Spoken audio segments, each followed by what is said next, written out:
All right, so we're going to read chapter 10 now, The Caller. So you remember that in chapter 9, they'd had the big celebration at school right before Christmas, and there were all those delicious things to eat. And then at the end, Addison Brackett, one of the Brackett brothers, had said to Jip, "A stranger has asked me to keep an eye on you." The stranger. Okay, so this chapter is called The Caller. Now, a caller, we might think of it as someone calling on the phone, but back in the 1850s, a caller was somebody who came to visit. Okay, so if you went to visit someone, you called on them. So you were a caller. The caller. This is not at all like a collar of a shirt. Okay, spelled completely differently. The 3 days of holiday seemed to go on forever. Having good things like school and friends and teacher and stories caused trouble. You came to need them, to expect them as your due, and to crave them when they disappeared. Before there had been such things, Jip had been passing content from one day to the next. His hours had been filled with the animals and with his chores. He'd not much minded the quality of the food and hardly noticed except when it was scarce. Now it was as though both his mind and his body had had a taste of a rich diet, and they longed for more. They would never again feel satisfied with the tastelessness of the old days. Life was to him now like mush without so much as a dash of salt. If only Putt could be himself, or what Jip thought of as Putt's true self, the good, wise Putt who sang that all was well and petted Toddy on the head and made Jip feel that he was the cleverest of boys. It was strange, maybe, but when Jip saw himself through Putt's eyes, Putt's unclouded eyes, he saw a different Jip. He was no longer the waif fallen off the back of a gypsy wagon that nobody even bothered to come back after. He was the boy that beasts came to without his calling or cajoling, the boy that ran the farm good as any man, the one person that Mr. Lyman and the residents could not do without.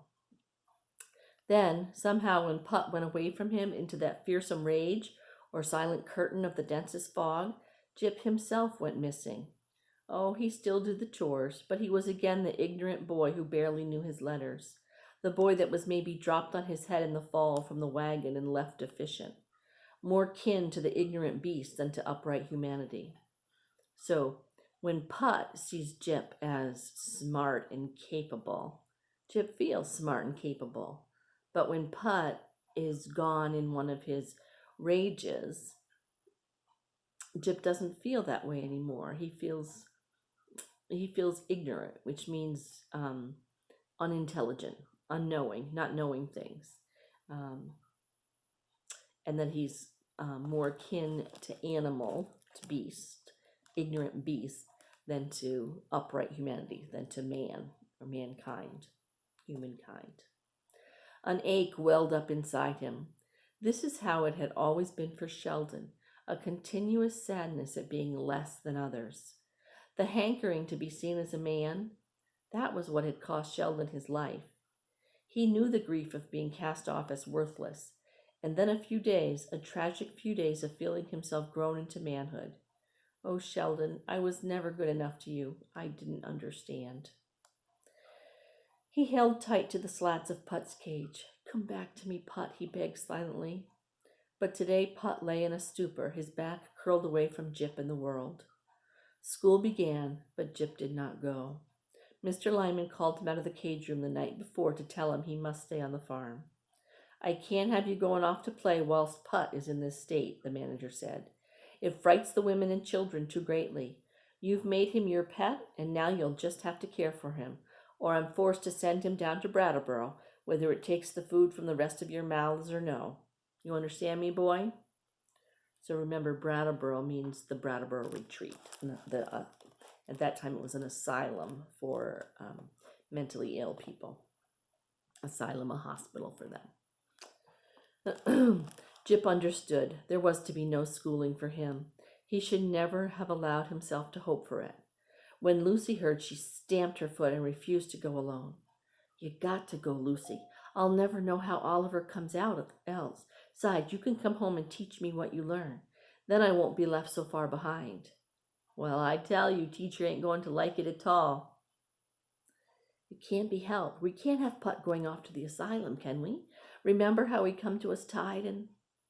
But of course she couldn't remember. She hadn't been here then. It's the law. Teacher said so. You supposed to have at least 3 months schooling a year, and you ain't hardly had one. Mr. Lyman'll contend I ain't fit for learning. She snorted almost loud as a horse. It'd take 10 of Lyman's brain to make the hind part of yours, she said.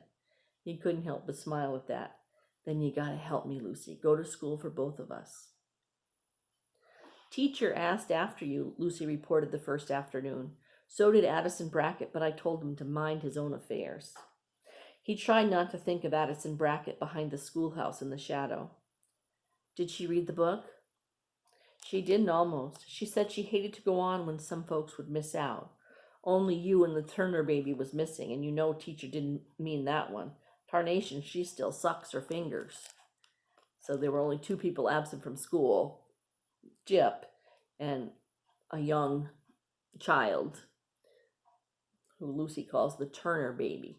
She still sucks on her fingers. He could feel the warmth of teacher's concern glowing in his cheeks. But all the big ones cried out, even the Bracketts, for her to go on. I'll tell Jip what happens, I said, right out loud. And she says quiet-like to me, then you got to listen to every word. Jip will want to know every little thing that happens. She said that? I wouldn't make it up. You're her pet for sure. Lucy pushed out her lip in a pretense of a pout. No, I ain't. Teacher just knows how much I got to learn fast to catch up even to baby Turner. It's pity for me only. Now follow me out to the chicken house and tell me what happened. Well, Lucy began, you'll remember Oliver got caught when Dodger was stealing? Yeah, he didn't need a review. How could she think he'd forget something? Well, they took him before the justice and... She paused to pet a young rooster who in return pecked her finger. Ow! Go on, he begged. He had to finish gathering the eggs before milking time. She told him how the kindly gentleman's heart had gone out to poor Oliver there in the dock, and how he had taken the orphan boy to live with him, like an adopted son near. Do you think... Nah. Think what? That the kindly gentleman might be... Well, suppose he turns out to be Oliver's real father. Too old, she said. Besides, he don't have a wife, and besides... Never mind, he said, although he did mind just a little. And so it went each afternoon. Lucy kept him caught up as much as she could, but it wasn't the same. Not nearly. He tried as she spoke to hear teacher's voice reading the words of the book, but it was like a tune you once heard that you could no longer recall. Neither the words nor the melody, just snatches of something that made you long for the real thing. It ain't the same, he said sadly. What ain't? Hearing the things that happen in place of the book words. I'm doing the best I can, she said. I never said I could recite you every word. You're fine, he said quickly. You're doing fine, really. He sneaked a look at her face. If she got put out, she might just stop telling him even the sketchy outline of the tale. And then where would he be? A week passed, and Putt had yet to return to himself. Mr. Flint came to call and insisted on seeing the lunatic. Mr. Lyman detained the overseer in the parlor as long as possible, while Jip scooted back to the cage room. He stretched an arm through the slats, doing his best to wipe Putt's grizzly hair with the damp cloth, crooning to the old man as he did. It's all right, Putt, all right. Just want to pretty you up for Mr. Flint. He's come to pay you a call, and I'm fearful he will send you off to Brattleboro. And then where would I be?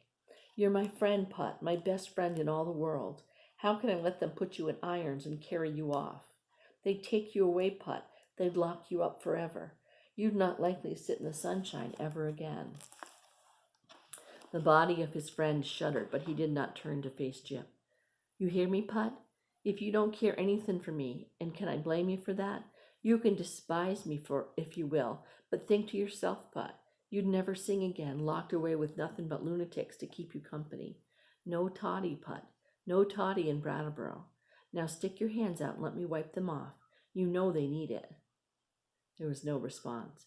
Desperation crept into the crooning voice. Come on, Putt. We ain't got time to spare.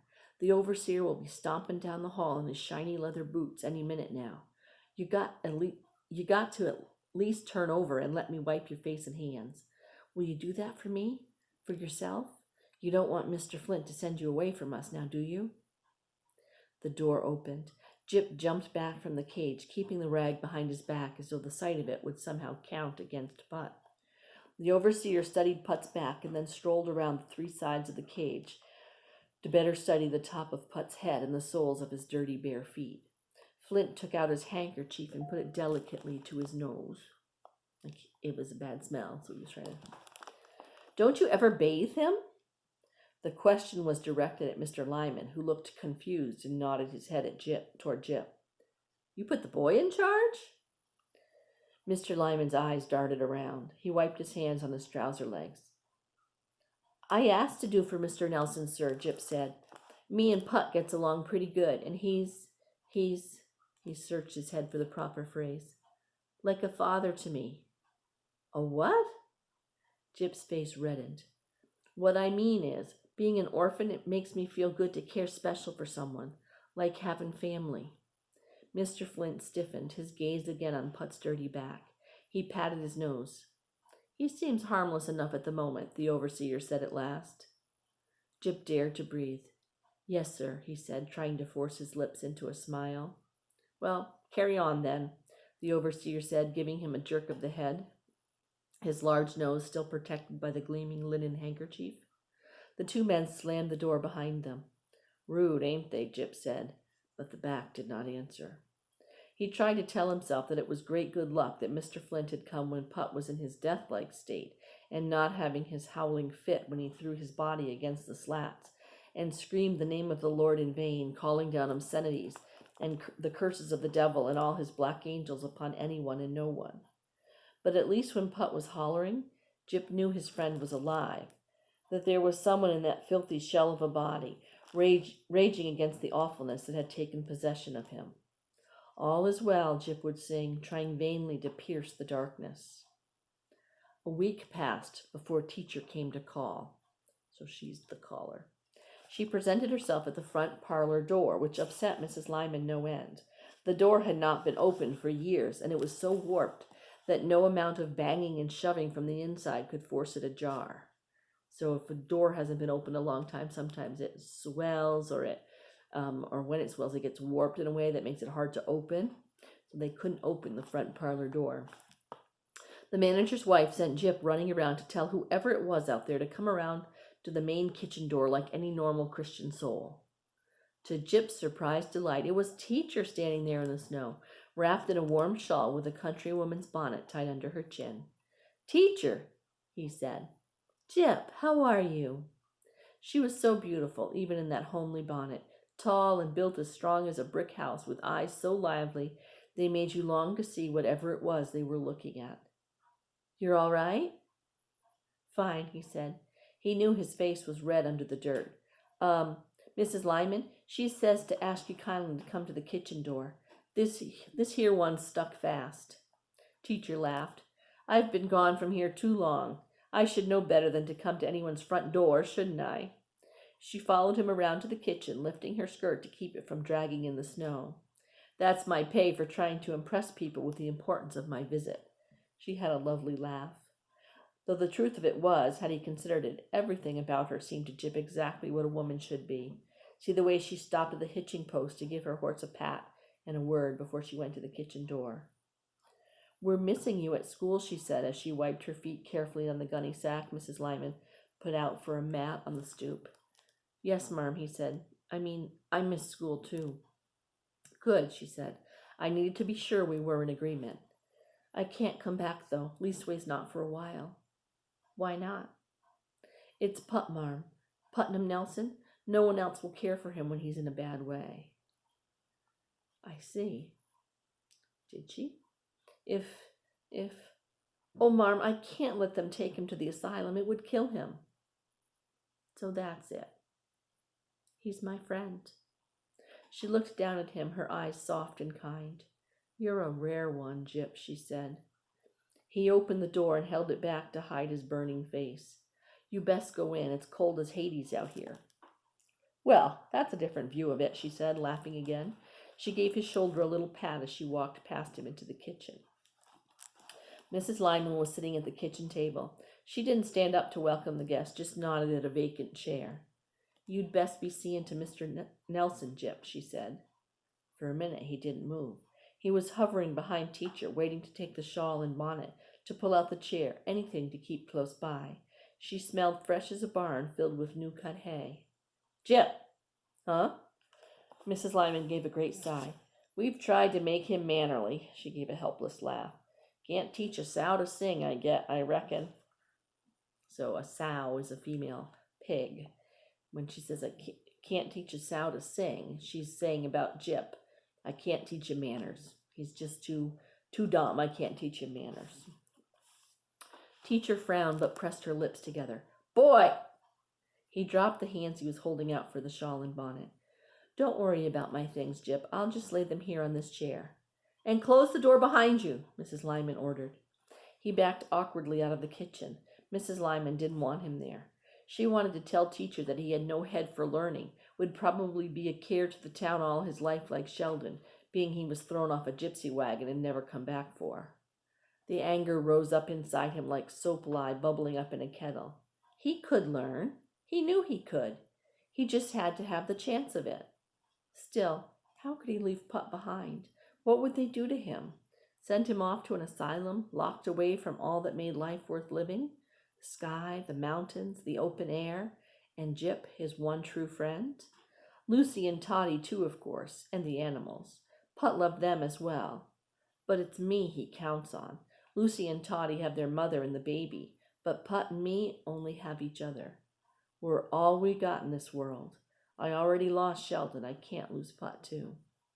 He was never quite able to ask himself if Putt, as he had been for the last 2 weeks, might be better off in the asylum. With all his heart, he believed that only he, Jip, could care for the old man properly. He opened the door to the cage room and went inside. "There you are, son. I was wondering if you could heat some water. I need a bath worse than a sheep needs shearing." "Putt! Putt!" he cried out. "You come back to me." "Have I been gone so long?" Putt was crying. "Too long, Putt, too long." He sniffled and wiped his nose across his sleeve. "I'll put the water on in just a minute. Mrs. Lyman's got company in the kitchen right now. She won't take kindly to any interruption." "I forget. Life goes on without me." He sounded so mournful that Jip repented his hesitation at once. "Never mind about Mrs. Lyman, Putt. I'll just sneak in, put on the kettle, and be right back." "I'm obliged. And," he added, "a change of clothes?" Yes, whatever you want, Putt." The smile was like to crack his chapped face in two. "Oh, I've been waiting and watching for you. Thank you for coming back to me."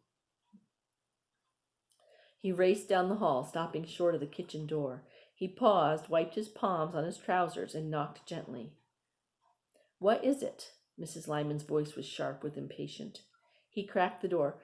"Begging your pardon," he said, smiling at each woman in return. "If I could just put the kettle on." "We've no time for tea."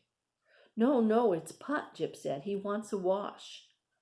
He saw the anger in Mrs. Lyman's face and realized belatedly that he shouldn't have spoken of a gentleman's need for a bath in front of ladies. Teacher must think him rude. He covered his embarrassment by grabbing the kettle and racing out to the pump with it. Mrs. Lyman was still muttering at him when he returned. He paid her no mind, poked up the fire, and put the kettle on. Putt was better. Putt wanted a bath. "I'll just be taking this," he said, hoisting the copper tub over his head and maneuvering it out of the door. "Jip." He stopped at the sound of Teacher's voice. "We'll be looking for you next week, then. All right?" "Yes, marm," he said from under the tub. "Yes, marm." "That woman came calling today," Mrs. Lyman said down the length of the supper table to her husband. "What woman?" "She means Teacher," Lucy said, and got a look from her mother for impertinence. "What was she doing here?" the manager asked. "Prying into matters what ain't her concern," his wife said. "She means for the boy to return to school. Won't listen to reason. The woman argues like a politician. Ain't natural." "Humph," the manager said. Jip waited anxiously for the conversation to continue, but all that followed were the usual sounds of a table full of noisy eaters chewing, swallowing, sniffling, coughing. Lucy caught his eye and sent him a knowing grin. Jip's heart gave a little leap. Teachers won. Whether the Lymans like it or no, I'll be going back to school next week. Oh, good. Putt is back. That is a good thing, isn't it? All right. You can probably see right over there on chapter 11, the ghost. Okay. We'll stop for now, and I will read that to you a little later.